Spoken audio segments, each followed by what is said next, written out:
In this guide, I'm going to show you how to turn on joins in Roblox. Before we get into this guide, make sure to like the video and subscribe to the channel with all notifications on. It really does help with the channel and it lets us know that you want more content like this. We'd greatly appreciate it. And if at any point throughout this guide you did have any questions, just ask them down in the comment section below and we could help you out further. I'm going to be doing my best to reply to every single comment down there. First, go ahead and open up Roblox on your device, whether it's an iPhone, Android, or computer, and you need to tap more up in the top left. That's just going to be those three lines right there. Select that. Once you do that, go ahead and select settings, and you need to go to privacy and content restrictions.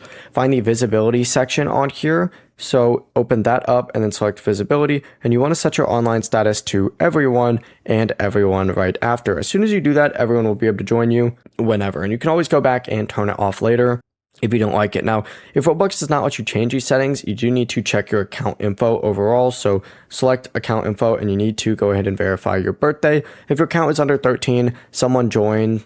If your account is under 13, some join settings may be limited by Roblox, but that's how you can turn on joins on Roblox. Before you leave this guide, make sure to like the video and subscribe to the channel with all notifications on. It really does help the channel and it lets us know that you want more content like this. We'd greatly appreciate it. If at any point throughout this guide you did have any questions, once again, ask them down in the comment section below and we could help you out further. I'm going to be doing my best to reply to every single comment down there. Have a great rest of your day though. Peace.